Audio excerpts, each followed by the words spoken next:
Lunes, un lunes más, las 10 de la mañana, y lo hacemos como cada lunes, sin fallar, despertando con Jesús, con el pastor Alberto Ares. Pastor, ¿qué tal? Buenos días. Buenos días, David, ¿qué tal? ¿Cómo estamos? Bien, gracias a Dios. Pastor, ¿qué tal? Yo bien, muy bien, gracias a Dios, de verdad que sí. Que yo creo muy poca gente hoy en día dice gracias a Dios. Mucha gente dice, no, estoy bien, y ya listo. Yo la verdad que tengo que reconocer que siempre, tanto lo bueno como lo malo, es gracias a Dios. No, y lo has comentado en múltiples ocasiones aquí, que muchas veces mucha gente vive de espaldas a Dios, ¿no? Muchísima gente, de verdad que sí. Eso es una tristeza, no solamente por las personas, sino, como hemos tocado aquí en otras ocasiones, por la eternidad de esas personas. Aquí en la vida terrenal, por así decirlo, bueno, vivir a espaldas a Dios tiene unas consecuencias también, ¿verdad?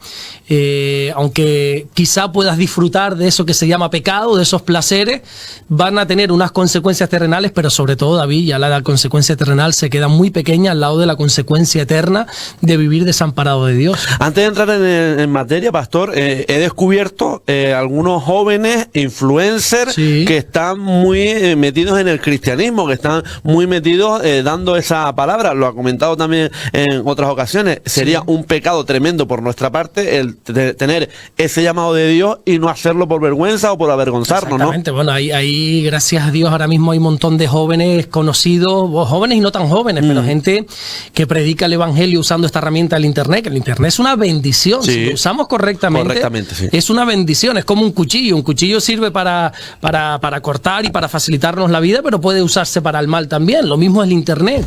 Y ahora mismo hay yo uso esta palabra, no sé si es la correcta, unos titanes de la fe, que por ahí, jóvenes y no tan jóvenes, que transmiten el mensaje, que se especializan quizá en algún área en específico, y es maravilloso poder aprender también de la palabra del Señor a través de este tipo de personajes. Amén, pastor. Empecemos, si le parece, con el último culto emitido.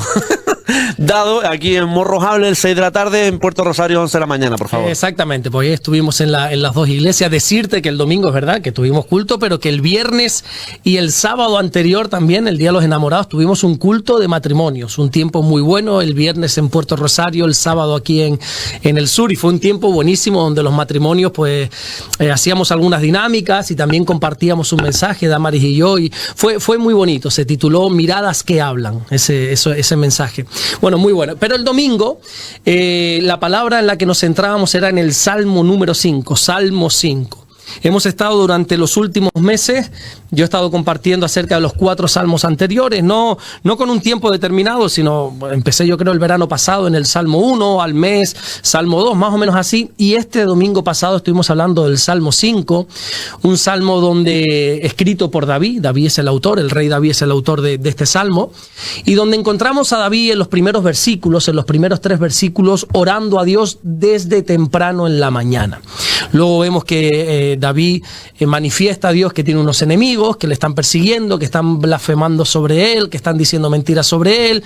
Luego David hace como una aclaración entre los justos y los impíos, y bueno, el salmo termina de una manera preciosa porque David reconoce la protección de Dios, que da igual quién se levante contra nosotros, que si uno está alineado con las cosas de Dios, Dios nos va a bendecir. Y empezábamos diciendo que qué pena no saber en qué momento exacto de la vida de David él escribió este salmo, porque algo muy importante que tenemos que hacer a la hora de poder sacarle el mayor provecho, en el buen sentido de la palabra, que podamos sacarle el mayor provecho a la palabra de Dios, es hacerle cuantas más preguntas mejor a ese texto. ¿Quién lo escribió? ¿Cuándo lo escribió? ¿Por qué lo escribió? ¿En qué libro está? Bueno, un montón de situaciones. ¿A quién se lo escribió? Y por ejemplo, aquí sabemos que es el rey David el que escribe el salmo, pero no sabemos en qué momento exacto David lo escribió. Vuelvo y repito, cuando leemos todo el salmo nos damos cuenta que habla de unos enemigos, que David tiene que estar huyendo porque hay enemigos que hablan mal de él, que lo persiguen, que son lisonjeros. Bueno, usa unas expresiones que quizá cuando estudiamos la vida de David, que por cierto de David se habla muchísimo en la Biblia, es el segundo personaje después de Jesús, lógicamente, del cual la Biblia habla más. Cuando estudiamos toda la vida de David, podemos encontrar 2 episodios en su vida, separados en el tiempo, 2 episodios en su vida, que podríamos decir, aquí escribió David el Salmo.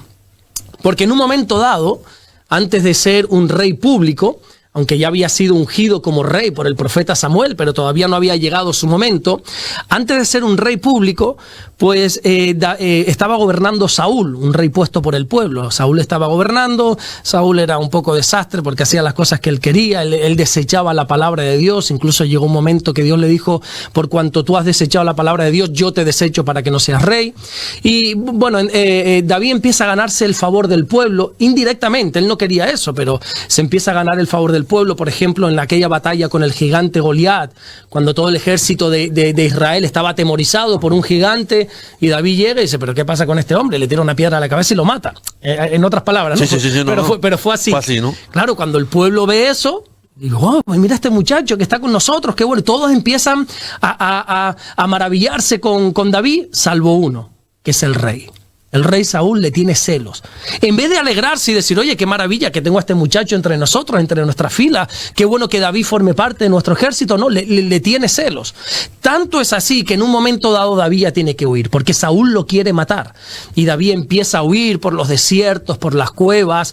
Hay un pasaje muy interesante cuando en el desierto de Engadi, creo que es, ahí está huyendo David porque Saúl va tras él para matarle, y dice la Biblia que Saúl, en medio de toda esa persecución, entró en una cueva para cubrirse los pies. Literalmente dice, ¿sabes lo que significa cubrirse los pies? Me lo dijo una vez, pero no me acuerdo. Pues ir al baño, hacer del 2. Ah, el 2, ahí está. Se cubrió los pies.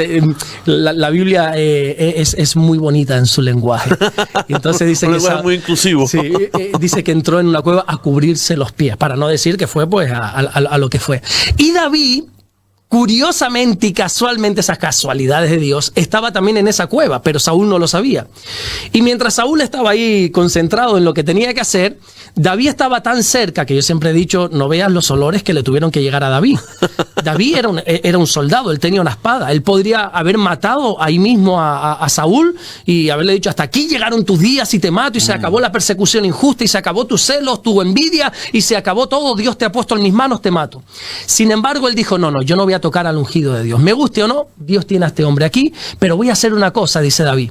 Y le corta la esquina del manto de Saúl, para que en el día de mañana David podría decirle, oye, ¿sabes que yo te pude matar varias veces? Y no lo dice, no, eso es mentira. Ah, sí, ¿y esto qué es? Esto aquí, lo que tengo aquí es una prueba de que te tuve a mi alcance y no te maté. Luego también, bueno, pues podríamos poner ejemplos de la cueva de Adulán. En definitiva, David tenía que estar huyendo constantemente, y uno podría decir, bueno, quizá David escribió este salmo en la huida de Saúl.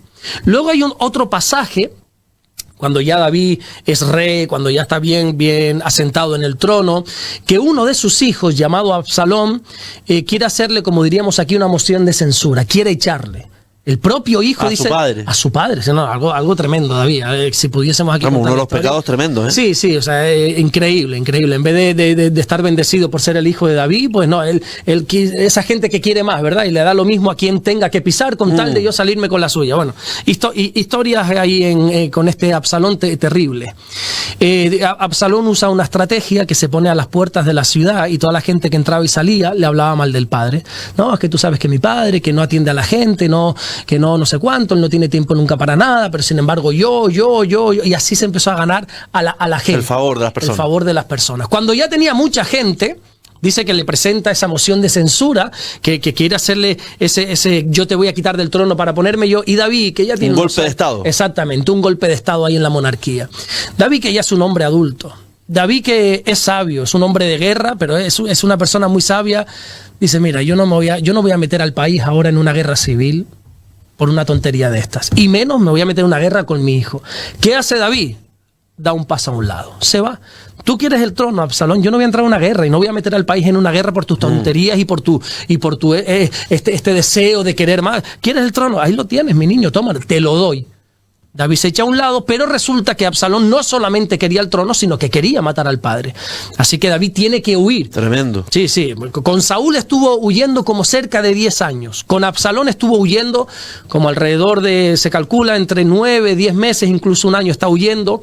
Y ahí también le perseguían un montón de personas, el ejército, y David escuchando toda esa clase de mentiras que decían, puede ser que allí escribiese el Salmo 5. Yo creo que fue o bien con Absalón o bien con Saúl, pero en una de esas huidas David escribe el Salmo. Lo cierto es que sea cuando sea, David se encuentra en problemas, pero aún así, en vez de quejarse, ¿qué hace? Comienza a alabar al Señor, porque los salmos son alabanza. Y de aquí, bueno, sacábamos una enseñanza de que no importa en qué momento de nuestra vida estemos, podemos alabar a Dios. Estamos en el mejor momento, alábale. Estás en el peor momento, alábale. Adora al Señor, aún desde la cueva de Adulam, desde el desierto del Engadi, desde que si estás huyendo de tu propia familia, adora a Dios en medio de las pruebas. Empezábamos por ahí. Luego decíamos que el Salmo se centraba mucho en los primeros versículos de la importancia de la oración. A ti oraré, de mañana oirás mi voz, decía David en ese Salmo 5, y bueno, y expresaba ciertas cosas como por ejemplo que la oración es importante. La oración es importante porque el Señor escucha al que ora. Y esto es muy interesante tenerlo interiorizado, David. El Señor escucha al que ora. Escucha, oh Señor, mis palabras, porque a ti oraré de mañana, decía David en ese salmo. Y decía que todo aquel que ora a Dios, Dios le escucha. Clama a mí, yo te responderé, dice el Señor. Entonces tenemos que orar, porque me detenía en esta frase y la repetía varias veces. Orar funciona. Y eso hay que hacérselo entender a la gente. Orar funciona. Ahí he descubierto algo en la Biblia. Bueno, he descubierto, parece aquí como que he sido el único, ¿no? Me he dado cuenta de un detalle que probablemente miles y decenas y centenas de miles de personas también lo han hecho. Pero me he dado cuenta de un detalle, y es que la Biblia habla centenas de veces, literalmente, acerca de la oración. Pero se centra más, todas esas centenas de veces, se centra más en la importancia de orar a cómo orar. A nosotros nos preocupa mucho cómo orar, ¿verdad? Santiago dice, la oración eficaz del justo puede mucho. Hay que ser eficaz, hay que ser justo, y nos centramos mucho en eso. Pero eso está en el capítulo 5 de Santiago. Antes de ese capítulo 5 está el capítulo 4 de Santiago. Santiago, antes de decir cómo orar, dijo, mira, tú no tienes porque no pides. Se centra en la importancia, no, tienes que orar. Tienes que orar. En un momento dado, por ejemplo, los discípulos le dijeron a Jesús, oye Señor, nos hemos dado cuenta que Juan el Bautista enseña a sus discípulos a orar. Por favor, enséñanos a orar. Y Jesús le dijo, vale, vosotros pues oraréis. Y les enseñó a orar orando. No es tan importante cómo orar, que sí, sino orar. En la eficacia de la oración, ¿no? Sí, a ver si me sé explicar. A veces la eficacia de la oración vale, pero hasta que seamos eficaces, oremos. La Biblia apunta a que oremos, no a cómo oremos. Ya eso lo vamos a ir aprendiendo, ¿verdad? Es como enseñar a un hijo a caminar. Lo importante no es que camine derecho, bien, no, camina. Y ya caminando vas a ir cogiendo nivel. Vas perfeccionando, ¿no? Exactamente. La Biblia no se centra tanto en cómo oras, sino en que ores.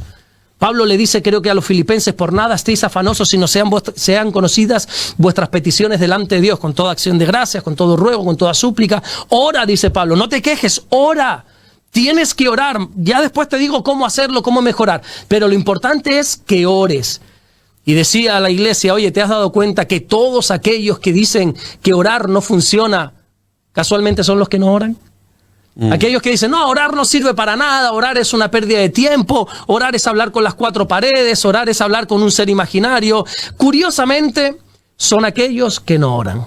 Porque como decía el domingo en la iglesia, orar funciona. Y ponía algunos ejemplos extrabíblicos, ejemplos de cómo la oración funciona. Por ejemplo, tengo aquí uno anotado, como un profesor, un doctor de Harvard. No estamos hablando de cualquier persona, estamos hablando, oye, para ser profesor de una de las mejores universidades del mundo, ya por lo menos se merece nuestro respeto, porque ya tiene una autoridad en cuanto a conocimiento.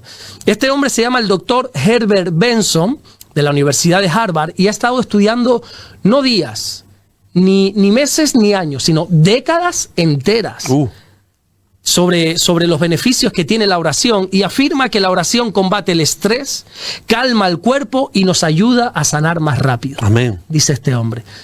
Qué bonito, pero es que ya la Biblia nos decía, orad unos por otros para que seáis sanados. Pero esperamos a que nos lo tenga que decir un doctor para creérnoslo. No, orar funciona. Allá hace como 11 años, en el 2014, que parece que fue ayer, y hace ya 11 años. 11 años ya. Hubo un estudio que se hizo en sociología de la religión que analizó los beneficios de la oración con algo muy importante que hoy se trata, que es la salud mental. Hoy en día se habla mucho de esto, se le está intentando dar más énfasis porque necesita ser hablado, necesita ser tratado. Y este estudio, hecho en 2014, dice que está demostrado que aquellas personas que oran más están mejor mentalmente. Y aquellas personas que oran menos o no oran tienen más síntomas de ansiedad y de preocupación. Qué casualidad, que vuelvo y repito, el versículo de Pablo a los Filipenses: por nada estéis afanosos, sino más bien oren por todo. La oración nos calma porque orar funciona. Y David en este salmo estaba diciendo: yo cada mañana me presento delante de ti. No es cuando estoy mal, cuando tengo problemas en mi casa, en mi matrimonio, en mi economía, en mi espiritualidad, en mi salud, es que entonces vengo y oro y pido oración. No. Cada mañana me presento delante de ti. Pablo le dice a los romanos que tenemos que ser constantes en la oración. Y le decía a la iglesia: ¿cómo está tu vida de oración? ¿Cómo está? Porque tu vida de oración apunta directamente a cómo está tu relación con Dios. No podemos decir que estamos bien con Dios si no oramos con Dios. Nosotros no podemos relacionarnos con una persona con la cual no hablamos. Entonces, nuestra vida de oración está totalmente enfocada a cómo está nuestra vida con Dios. Y para no alargarnos mucho, otro punto que toqué es que David oraba en la mañana. Qué bonito. Este salmo es un salmo matutino y David oraba en la mañana porque yo creo que es más importante cuándo oramos que cuánto oramos. Hoy en día las personas se centran mucho y le dan mucho énfasis, mucha importancia al tiempo de oración. No, es que hay que orar 5 minutos al día, es que hay que orar 1 hora al día, es que hay que orar 5 horas al día. Bueno, el tiempo en sí también es importante. Jesús mismo en un momento dado le dijo a sus discípulos: oye, ¿qué pasa? Que ni siquiera 1 hora han podido orar conmigo, velar conmigo. Estoy en problemas y no han podido orar. Y citó eso, 1 hora. El tiempo quizás es importante, pero yo considero que más importante es cuándo oramos. David dice: de mañana oirás mi voz. Cuando nosotros oramos por la mañana, David, creo que le estamos dando un mensaje a Dios de: tú eres lo más importante. No voy a hacer nada antes que ore contigo. Porque al final hay personas que oran cuando ya tienen su día hecho, cuando ya todas sus ocupaciones están hechas y, ahora tengo 5 minutitos de paz, me voy a sentar a orar. Bueno, bien, maravilloso. Pablo nos enseña que tenemos que orar constantemente, orar sin cesar. Está bien, pero hay que orar por la mañana. Por la mañana, de mañana oirás mi voz. Hay que buscar a Dios por la mañana, antes que nada, porque haciendo eso, le estamos diciendo: tú eres lo más importante, Señor. Tú eres el centro de mi vida. Jesús nunca nos enseñó a que tenemos que buscar el reino de Dios y su justicia. Jesús nos enseñó en Mateo capítulo 6, versículo 33, que tenemos que buscar a Dios primeramente. Buscad primeramente el reino de Dios y su justicia, dijo Jesús. Se trata de buscar a Dios primero. Antes que nada, antes de hacer absolutamente nada, céntrate en Dios, dedícale esos primeros segundos, esos primeros minutos al Señor, mostrándole que Dios es lo más importante. Dios no es parte de nuestra vida, Dios es nuestra vida. Pablo le dijo, creo que fue a los Colosenses: Jesús es todo, no puede ser parte de nuestra vida. Jesús no lo podemos resumir o simplificar a 1 hora de culto a la semana, a un momento de que leemos la Biblia al día. No, Jesús lo es todo y en base a Dios empezamos a agendar nuestra vida. Hay mucha gente que sirve a Dios, pues, en el culto, y está bien. No quiero decir que esté mal, por favor. Es que tú sabes que hay gente para todo. Sí.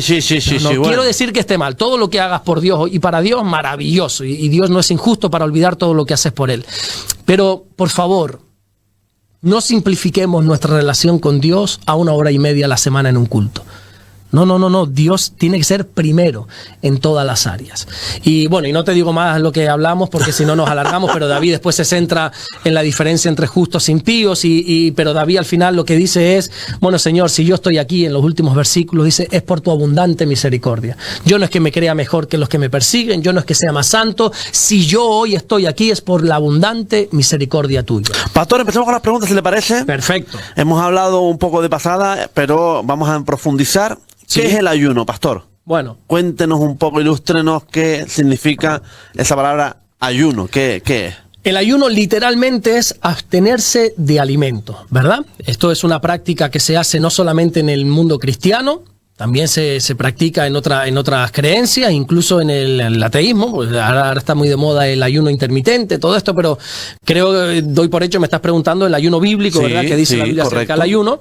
El ayuno es abstenerse de alimentos durante un tiempo concreto, eso no es importante, luego si quieres podemos hablar de eso, pero para en ese tiempo intensificar nuestra búsqueda de Dios. Nosotros los cristianos ayunamos para que en ese tiempo poder aumentar nuestro tiempo de oración, aumentar nuestro tiempo de la lectura de la palabra de Dios. Y algo importante que tenemos que tener claro es que Dios no nos pide que ayunemos para que pasemos hambre, no es una penitencia, ¿verdad? No es algo como un castigo que tengo que hacer y así parece que voy a agradar a Dios. No, ni muchísimo menos. Dios no nos pide que ayunemos para que pasemos hambre, sino para que entendamos a que tenemos que depender más de Dios que de lo físico. No solo de pan vivirá el hombre, sino de toda palabra que sale de la boca de Dios, dijo Jesús. Tenemos que aprender a depender más de Dios que incluso del propio pan. Que el pan no es que sea importante, es que es básico. O sea, sabes que hay cosas importantes y luego cosas básicas. Y el pan, la comida, es algo básico, es algo elemental, es algo que no podemos prescindir de ello. Me refiero por siempre. Sin embargo, tenemos que aprender que dependemos de Dios, no de las cosas. Es una manera de decirle a Dios: dependo de ti. Tú eres lo que más me importa. Por eso prefiero abstenerme de esta necesidad y de este placer, porque comer es una necesidad y muchas veces o casi siempre también es un placer. Quiero restringirme de estas cosas para adorarte a ti, para buscar de ti. Pero el ayuno, quiero decir, ¿es solamente por la mañana o es durante todo el día o X horas o cómo sería? No, fíjate, la Biblia no te da unas pautas, unas determinaciones, unas reglas en cuanto al ayuno. En la Biblia hay varios tipos de ayuno. Por ejemplo, Jesús estuvo ayunando 40 días y 40 noches. Dice la Biblia en los evangelios de Mateo y de Lucas que cuando terminó el ayuno tuvo hambre. Se da por hecho que él sí bebió, pero no comió. 40 días y 40 noches. Luego 3 semanas estuvo ayunando Daniel, que no fue un ayuno íntegro, sino que se abstuvo de ciertas cosas. Se abstuvo de manjares delicados, dice la Biblia, de carne, de pescado. Se alimentó de legumbres, como para sobrevivir. Se quitó lo rico, ¿verdad? Lo bueno, apetecible. Lo apetecible. Y bueno, y empezó a comer un poquito solo de legumbres y sobrevivió. Luego estuvo Esther, si no recuerdo mal, estuvo 3 días ayunando antes de presentarse al rey para interceder por los judíos. Hay diferentes ayunos. Hay ayunos largos, hay ayunos cortos. Se puede hacer un ayuno de un día, se puede hacer un ayuno de 6 horas, de 12 horas, no sé. La Biblia, o Dios en este caso, nos da mucha libertad para nosotros ayunar. Lo que sí nos pide es que ayunemos. ¿Cuánto tiempo? No sé, por ejemplo, hace poco hicimos un ayuno como iglesia. Nosotros lo llamamos el ayuno de Daniel. Todos los años, nosotros, Damaris y yo, llevamos como, 12, 13 años siempre en la iglesia, practicando este ayuno con la gente de la iglesia. Y es un ayuno, 21 días de ayuno, que ya te digo, te quitas todos los que son los manjares delicados para comer solo legumbres y estás 21 días más malo, David. Pero malísimo. Claro, eso tú se lo puedes pedir a una persona que su trabajo no sea muy físico. Pero vete y pídele, haz un ayuno de 21 días a una camarera de piso, por ejemplo. A una persona, como recuerdo hace tiempo, un jardinero que teníamos que estaba 8 horas bajo el sol. Y agachado, doblado la espalda, cavando hoyos. Entonces, Dios, como sabe eso, Él simplemente te dice, ayuna. Te da varios tipos de ayuno en la Biblia y tú ayuna, adáptate como puedas, pero ten ese tiempo de decir, voy a quitarme esto para buscar de ti, Señor. Amén. Y claro, nosotros asociamos la palabra ayuno al tema del desayuno, ¿no? Es decir, no desayunamos. Sí, pero puede ser un ayuno, por ejemplo, por la tarde. O sea, ayunar es dejar de comer, es abstenerse de alimentos. Es abstenerse de alimentos, directamente. Exactamente, no importa el lío. Por ejemplo, cuando tú haces un ayuno, pues no sé, vamos a hacer un ayuno de 10 días. Yo no sé tú, yo no estoy 10 días sin comer. Yo lo que hago es que como una vez al día, por ejemplo. Y esa comida puede ser a las 7 de la mañana o a las 3 de la tarde o a las 7 de la noche, qué sé yo. No es importante en qué parte del día, sino ayunar. Eso es lo que ¿Y líquido? Es decir, ¿es sólido también y líquido o...? Vuelvo a lo que te decía antes. Hay ayunos que, hombre, si vas a hacer un ayuno largo, es mejor que te hidrates muy bien. Si haces un ayuno corto, por ejemplo, voy a estar 12 horas ayunando. Bueno, si puedes privarte también de líquido, bien. Pero yo en esto siempre, como pastor, siempre aconsejo, mira, lo primero es tu salud, no vayas a ser de aquí el superhéroe, hidrátate bastante, pero por ejemplo tenemos el caso, por no decir el nombre, tenemos el caso de un chico en la iglesia, que él viene de una cultura latina donde el ayuno está muy, muy ferviente, que él se mete 3 días en la habitación sin comer y sin beber. Sin comer y sin beber, David. con la Biblia, él, el Señor y la palabra de Dios. 3 días sin comer y sin beber. Yo personalmente ese tipo de ayunos no lo aguanto, no tanto en la comida, sino en la bebida. Yo soy una persona que necesito hidratarme, necesito. Ahora mismo tuviste que alargar la pregunta porque le está mandando ahí agua. Sí. Me gusta, no, la necesito. Yo bebo 2, 3, 4 litros de agua al día, y si estoy trabajando en alguna azotea por ahí con mucho calor, hasta 6 litros de agua al día, claro. Pero hay personas que aguantan, entonces depende de lo que tú quieras y puedas. Vuelvo y repito, Dios no te dice el ayuno tiene que ser así. No, es como tú puedas. Hombre, si vas a hacer un ayuno de 6 horas, no vayas a decir, bueno, pues solo de comida, los líquidos sí, te tomes un batido de fruta, hombre, o como aquella persona que decía, no, que a mí me cuesta ayunar, entonces yo lo que hago es que me quito el azúcar del café después de la comida. Digo, bueno, si tú lo quieres llamar eso ayuno, me parece bien, vale, venga, te lo acepto, cada uno que lo haga a su manera. Pastor, pregunta, ¿el bautizo ¿El bautizo tiene que ver con la salvación, pastor? Sí y no. Más bien no y sí, te explico. Por ejemplo, el Señor dijo, el que creyere y fuere bautizado, creo que eso está en Mateo. Ahora me pillas en fuera de juego, Mateo o Marcos. Bueno, sé que está entre Mateo y Marcos. El que creyere y fuere bautizado será salvo. Sin embargo, hay creyentes que creyeron y no se bautizaron. Por ejemplo, el ladrón en la cruz, aquel preso que murió juntamente con Jesús crucificado al lado, él se arrepintió de sus pecados, ¿verdad? Y el Señor le dijo, bueno, de cierto te digo que hoy estarás conmigo en el paraíso. O sea, hoy ya tú eres salvo. Y uno dice, ay, no se bautizó.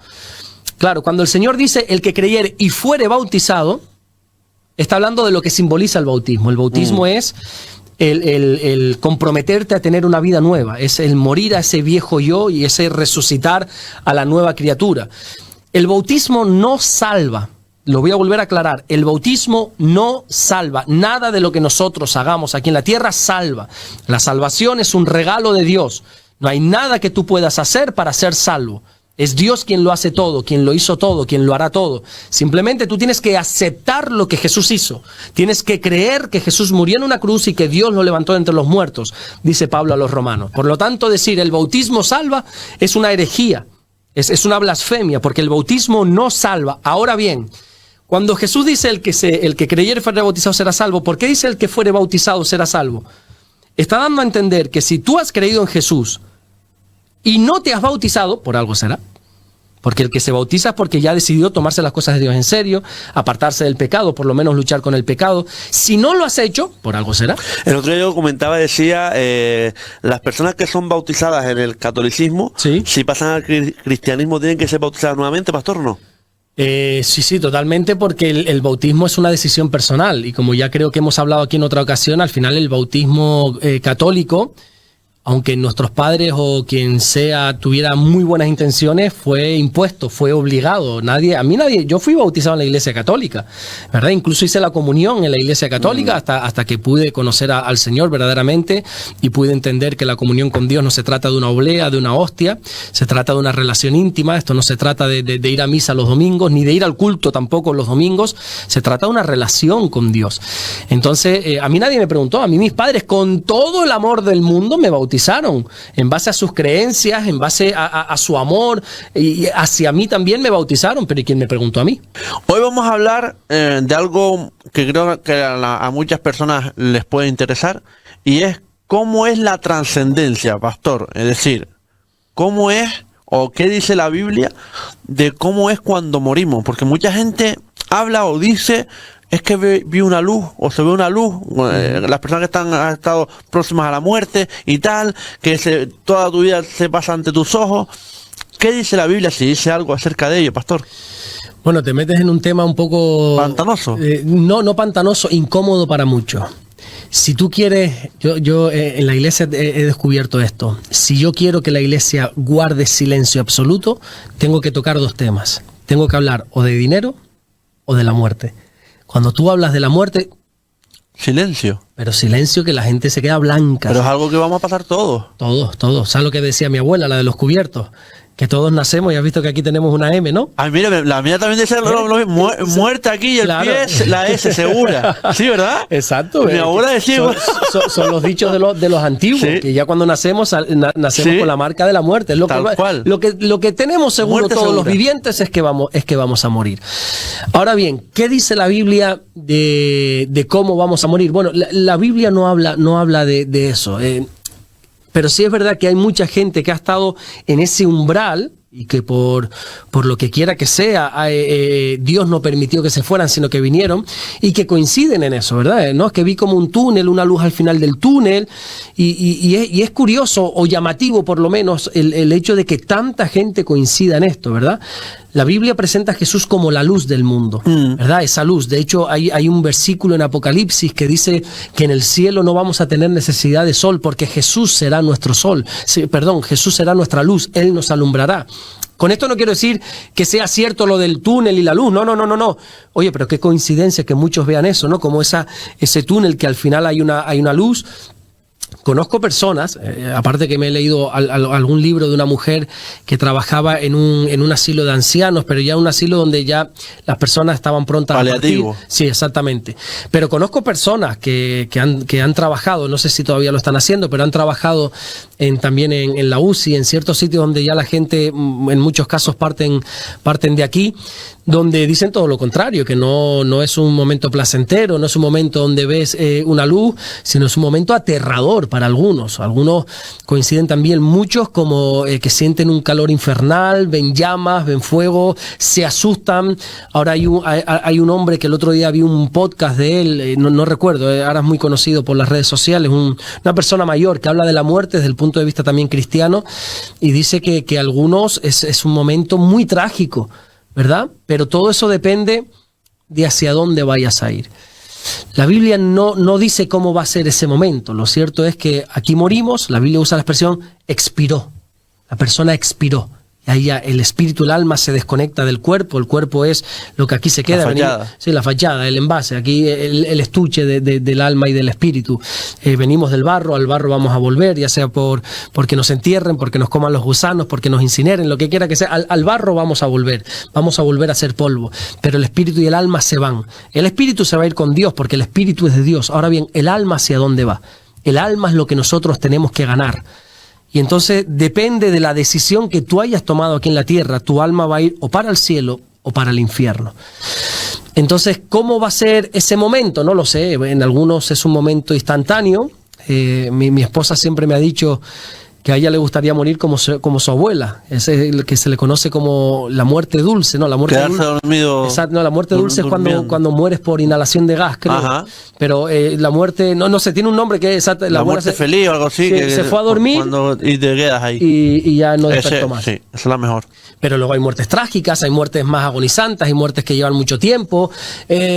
Bueno, pues yo he estado en algunos momentos del umbral de la muerte en ciertas personas, y es verdad como que tienen ese suspiro, pero la Biblia no entra en eso porque cada muerte, pues bueno, será específica para cada uno, pero lo cierto es que después de la muerte hay una vida. Pablo, sí, es Pablo el que dice, yo desearía, yo estoy aquí en cuerpo con ustedes, pero desearía estar ahora con el Señor. O sea, una vez nosotros morimos aquí, aparecemos allí. Es algo instantáneo. Amén. Creo recordar que es Esteban, si no recuerdo mal, perdón si me equivoco, creo que no, estoy casi seguro que es Esteban cuando lo apedrean, ese primer mártir muerto de la iglesia, Hechos capítulo 7, lo apedrean, le están tirando piedras y dice, y entonces se le abrieron los cielos y vio al Hijo de Dios. O sea, más allá de lo que nuestro cuerpo físico ve, hay un cielo, hay una eternidad. Entonces, cuando morimos aquí, aparecemos allí. La muerte no es el final, es el comienzo de la vida eterna. El tema está en qué dice la Biblia de la trascendencia. Pues mira, no habla mucho, no entra en detalle en eso. Lo que sí habla es de los momentos antes a ese momento. ¿Qué vas a hacer para cuando llegue el momento? ¿Te estás preparando para ese momento? Suena trágico, suena como un poco apocalíptico, algo trágico, pero hay que prepararse para morir.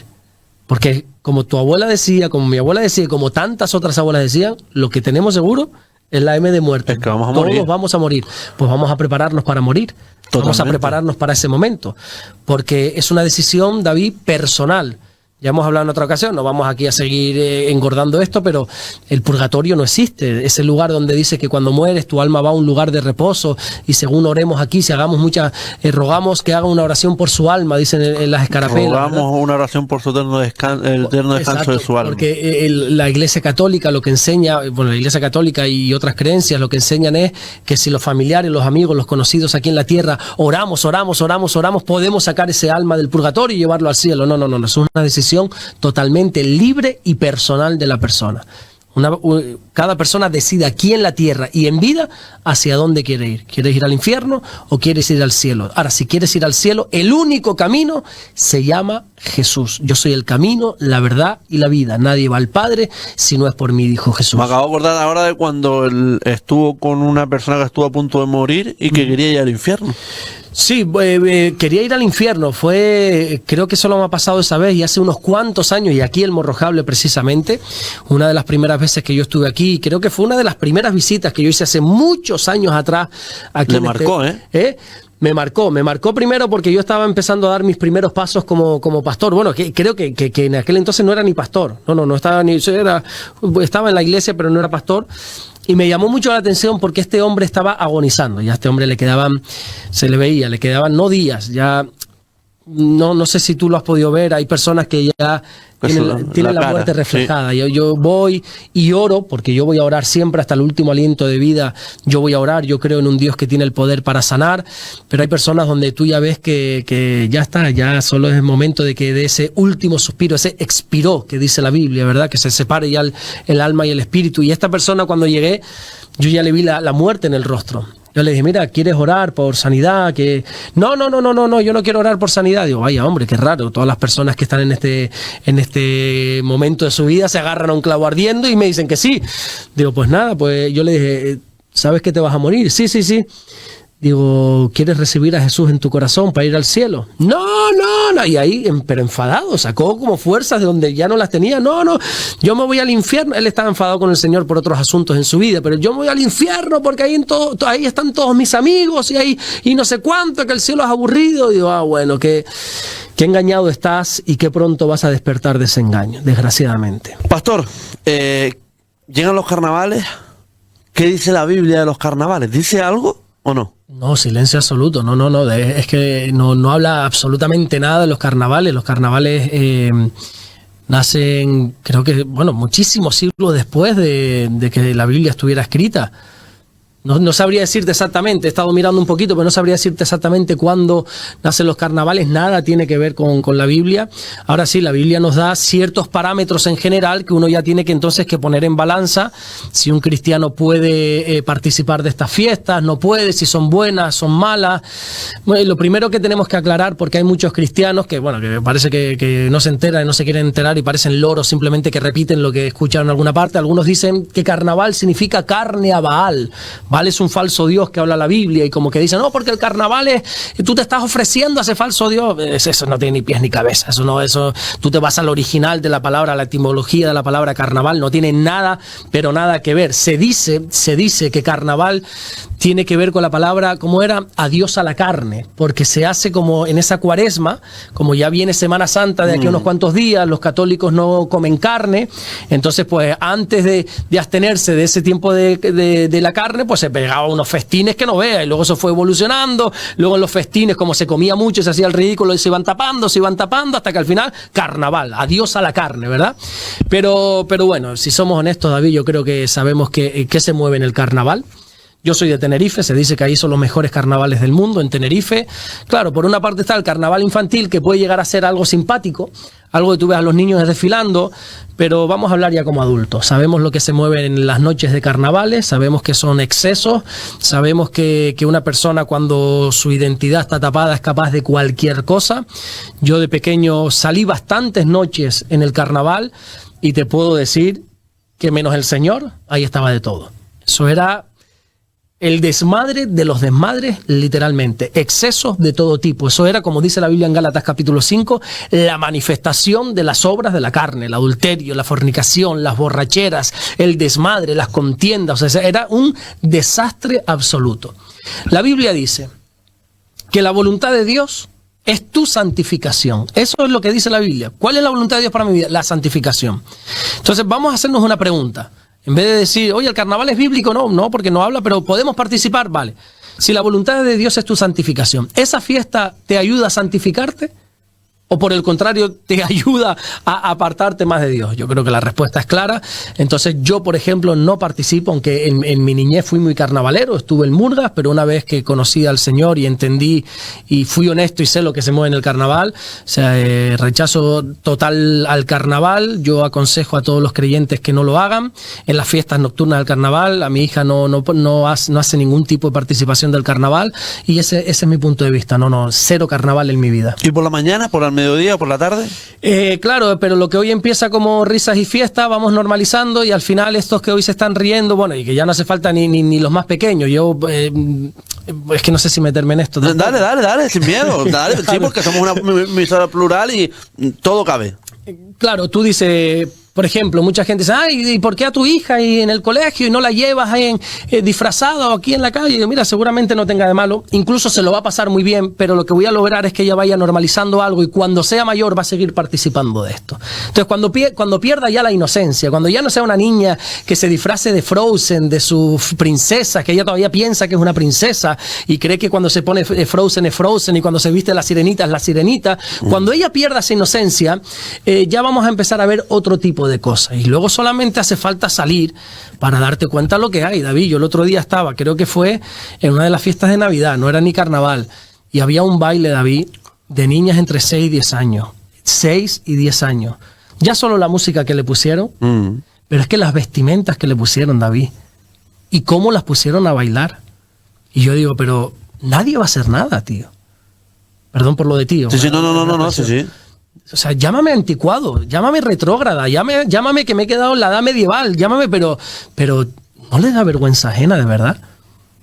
Ver a una niña de 6 años perreando.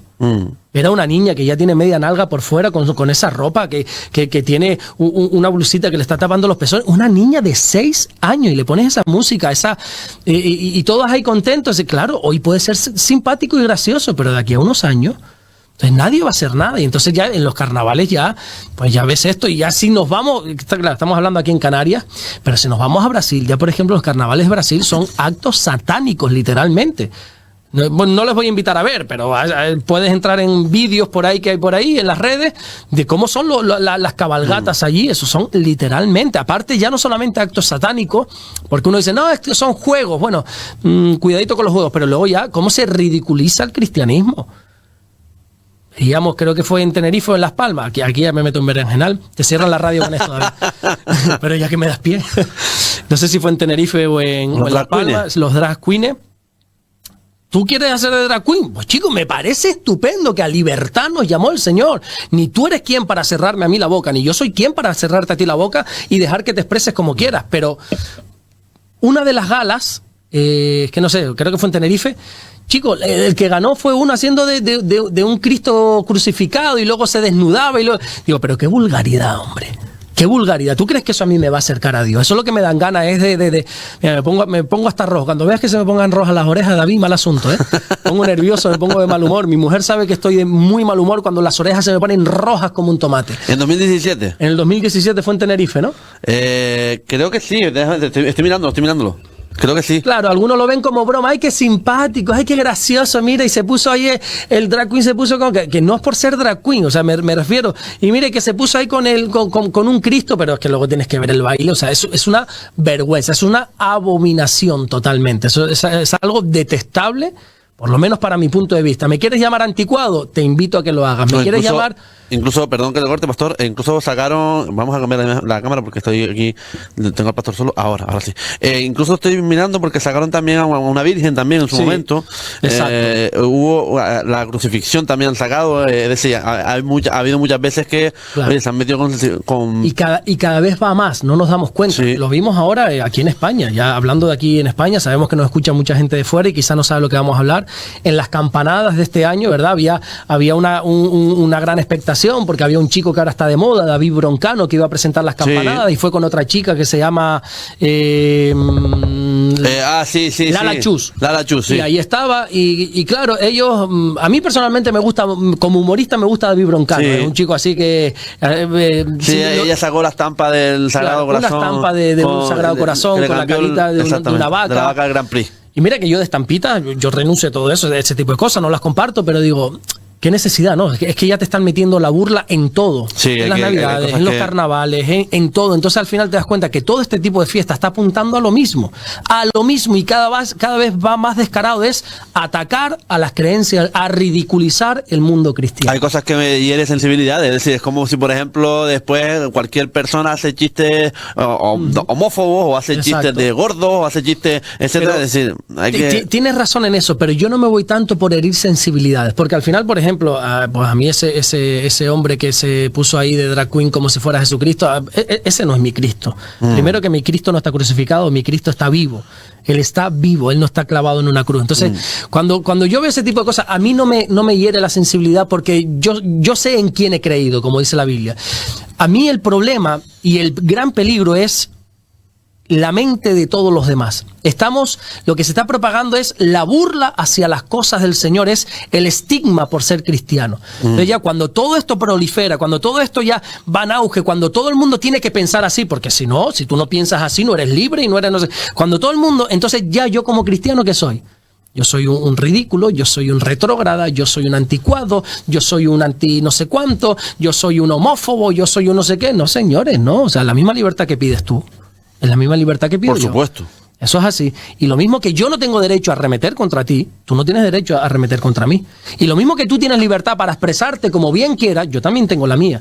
Lo que pasa es que aquí no. Ahora tú pides una libertad que no me quieres dar a mí. Entonces, esto es injusto. Para mí el peligro no es herir sensibilidades, porque yo creo que ya nosotros a esta altura tendríamos que tener bien de aceite por aquí que nos respalde todo. Total.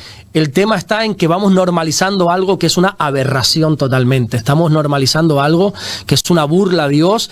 Y la Biblia dice, David, de Dios nadie se burla. Hoy es todo risas y fiesta, pero bueno. Pastor, ¿qué pasa con las personas que nunca han oído hablar de Jesús? ¿Y qué respondemos a eso? Pues no. David, no lo sé. He escuchado muchas teorías, muchas especulaciones. ¿Como cuáles, por ejemplo? Ilústrenos. Como que ninguna persona muere sin antes haber oído de Jesús, que Dios no es tan injusto para que una persona muera sin antes oír de Jesús. No, yo creo que hay gente que ha muerto sin oír de Jesús, totalmente. Hay gente que todavía no está, no sé si es la palabra correcta, civilizada. Pero quizás hoy en día, perdón que lo corte, pastor, hoy en día es muy complicado no escuchar hablar de Jesús, ¿no? Y tener esa inquietud de saber quién fue y demás, ¿no? Porque hay una tecnología que nos lo permite. Ahí está. Yo, por ejemplo, no vamos a hablar de mí, vamos a hablar de ti. Tú, por ejemplo, compartes este vídeo y tienes miles de reproducciones en todo el mundo. O sea, que no es la gente de aquí de la ciudad de Morrojable. No. De todo el mundo. Y uno dice, oye, qué barbaridad que en todo el mundo me puedan escuchar lo que de aquí se está enseñando. Totalmente. ¿Verdad? Bueno, eso es gracias a Dios que tenemos esa tecnología. Hace años no. Entonces hace años dependíamos sobre todo del careo, del tú a tú, ¿verdad? De que una persona fuera y le presentase el evangelio a otra persona. Yo estoy prácticamente convencido, sin lugar a dudas, de que hay mucha gente que ha muerto sin haber escuchado de Jesús. ¿Qué pasa con ella? No lo sé. Sí es verdad que la Biblia dice que Dios es un Dios justo y va a hacer todo su juicio con justicia. Dios sabrá cómo tiene que tratar a esas personas que nunca quizá tuvieron la oportunidad de recibir o rechazar el mensaje. Ahora, mi pregunta no sería ¿qué pasa con esas personas que nunca han escuchado de Jesús? Mi pregunta creo que sería ¿qué pasa con aquellas personas que tenemos la oportunidad de hablar de Jesús y no lo hacemos? ¿Qué pasa con aquellos que Dios nos ha permitido el privilegio de predicar de Jesús y nos callamos? ¿Y qué pasa con ellos?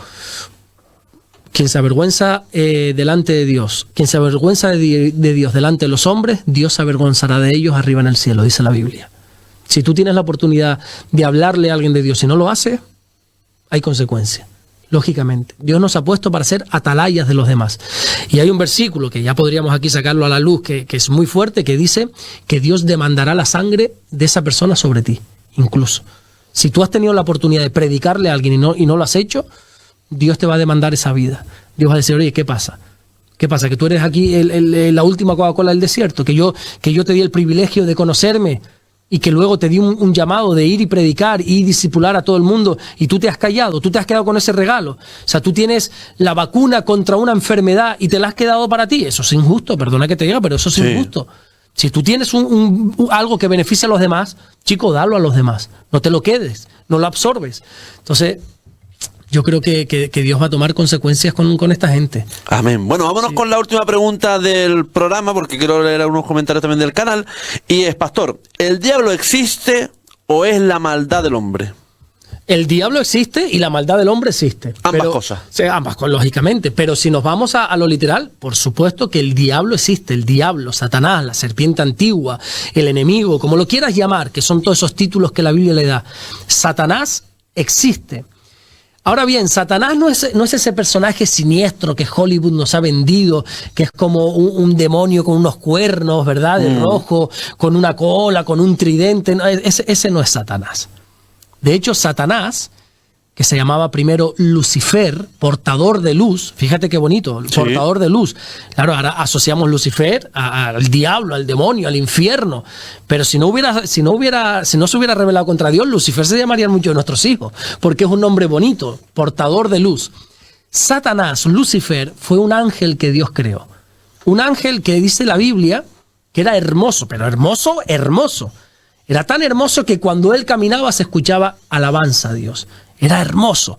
Era tan hermoso que dice la Biblia que aún en el cielo se halló orgullo en él. Pecó en el cielo. Tuvo la capacidad de pecar en el cielo. Como Dios y el pecado no pueden convivir, Dios tuvo que echar a Satanás. Dios tuvo que echar a este ángel del cielo y lo desterró, lo envió a la tierra. También se enseña que en esa caída él arrastró a 1/3 de los ángeles, ¿verdad? Que es lo que nosotros hoy conocemos como los demonios. Esos demonios, 1/3 de los ángeles que Dios había creado. Y Satanás es esa figura literal que es enemiga de Dios. Satanás está enemistada con Dios. ¿Qué sucede? Que contra Dios no puede. Lo intentó años después allí en el desierto cuando fue a tentar a Jesús. Lo intentó hasta 3 veces, pero no pudo hacer nada. Y como no puede contra Dios, se rebela contra todo lo que tiene que ver con Dios. La Biblia dice que tú, yo, el ser humano es imagen y semejanza de Dios. Por lo tanto, se enemista contra nosotros y nos quiere hacer caer para que abandonemos el camino de la fe. Pero Satanás, rotundamente, sí existe, por supuesto. Y cuidado, porque la Biblia dice... No, tenías la palabra ahí en la boca ya y te la corté, ¿no? No. Por decirte una cualidad de Satanás, dice la Biblia que Satanás se disfraza de ángel de luz. A veces nosotros, es que vuelvo y repito, tenemos la imagen que se nos ha inculcado, creado, que se nos ha creado ahí en la cabeza de un ser maligno, feo, con una verruga. No, Satanás se disfraza como ángel de luz. Satanás viene a nuestra vida como una tentación para nosotros, como algo agradable, como algo codiciable. Hay que tener mucho, pero que mucho cuidado con eso. Pregunta del canal. Gaby Castro, 9448. Es un deleite escucharlos. Una pregunta. ¿Babel es una ciudad, pastor? Era una ciudad, sí, era una ciudad o un país. Ahora mismo, pues mira, no sabría afirmarte país o ciudad, que de ahí después surge lo que nosotros conocemos como el Imperio Babilónico, exactamente. Que la torre que hablamos la semana pasada se llevó a cabo en Babel. La Torre de Babel, exactamente, era un lugar. Otra pregunta, pastor. Gabriela Rivera, 7528. Buenos días, qué alegría despertar con las enseñanzas del pastor Alberto. Una duda. Jesús murió y resucitó al 3er día. Mi duda es cuántas noches pasó en el Seol. 2 o 3 noches, ya que he escuchado que dicen que son 3 noches. ¿Cuántas fueron en realidad? Mil gracias por todo a los dos. Bendiciones. 3 noches, la Biblia habla de las 3 noches, la señal de Jonás. Como Jonás estuvo en el vientre de aquel gran pez 3 días y 3 noches, así estará el Hijo del Hombre en el centro de la tierra. Es la única señal que le fue dada a aquella generación, 3 noches. Ahora bien, para lo que como nosotros contabilizamos los días y las noches, no es la misma manera que lo hacen los judíos. Para nosotros ahora, bueno, tú lo dijiste al principio, no es ningún secreto, esta entrevista está grabada, la estamos grabando hoy jueves para que se emita la próxima semana, y son exactamente ahora mismo las 7:10 de la tarde. Para nosotros sigue formando esto el día, y ya es de noche, sí. Pero para nosotros sigue siendo el día de hoy jueves. Para los judíos, los hebreos, cuando ya el sol se empieza a poner, ya cambió el día. ¿Vale? Entonces ellos tienen una manera diferente de contar los días y las noches. También es verdad que, por ejemplo, para nosotros un día consta de 24 horas. Si para un hebreo sucede algo y ocupa un día entero y 2 horas del otro día, ellos contabilizan eso como 2 días, aunque sea solo 2 horas. Bueno, es una manera diferente de contabilizar. Lo que te quiero decir es que la Biblia dice 3 días y 3 noches, pero quizás no es tan hermético como nosotros lo hacemos 24 horas y 24 horas. No, quizás no es tan hermético, pero fueron 3 noches cuando Jesús estuvo en el centro de la tierra. Sonia Mari Fernández, 4385. Felicitaciones al pastor Alberto por sus sabias respuestas. Dios lo continúa usando como instrumento para enseñar la palabra. Se nota que Alberto domina las escrituras como el pastor José Manuel Sierra. Dios lo bendiga. Amén. Lidia Ramírez, 504. Muy interesante, cada vez mejor el programa. Dios lo siga bendiciendo. Elizabeth Castro, 5335. Despertando con Jesús. Gracias a Dios por la bendición enorme de escuchar palabras de vida. Yo soy hija de pastor y disfruto y agradezco a Dios por escuchar a mis pastores. Qué bonito. Siempre habrá personas usadas por Satanás para hablar mal de nuestros pastores. Nuestros pastores son muy bendecidos por nuestro Dios, igual que a nosotros como hijos de Él. Amén. Y así hasta 93 comentarios hasta en el último programa. De verdad, como dice el pastor, de todo el mundo, de todos lados nos ven. Así que gracias por suscribirse cada día a ser más y darle a like y compartir. De verdad, pastor. Se nos va el tiempo. La semana que viene más. La próxima semana voy a venir un poco más enfadado para estar menos extendido. Sí. 53 minutazos. Hay gente que dice, y lo digo en serio, que se hace corto el espacio. Y hay veces que, y lo digo en serio, muchas veces a mí también se me hace corto el programa, pero es verdad, es cierto que tenemos más programas, más espacios y demás, y hay que seguir disfrutando de la radio. Estamos cómodos, y cuando uno está cómodo, el tiempo le pasa volando. ¿Te acuerdas cuando uno está enamorado, verdad? Esas 5 horas con tu amada, te parece, ay, pasó un segundo, pero cuando estás en el trabajo, esa hora que se parece que ha pasado una semana entera y se hace corto. Pero... Se hace corto, la verdad que sí. Pastor, gracias. Dios me lo bendiga. Gracias, muchas bendiciones. Gracias. Nosotros seguimos a las 11 ahora, ya en 5 minutos, el rebumbio con Carmelo Jesús Cárdenas, casi no lo digo. También la gente de la lucha, Santi Rodríguez y también José Brito. No te vayas que pasamos lista. Hasta ahora.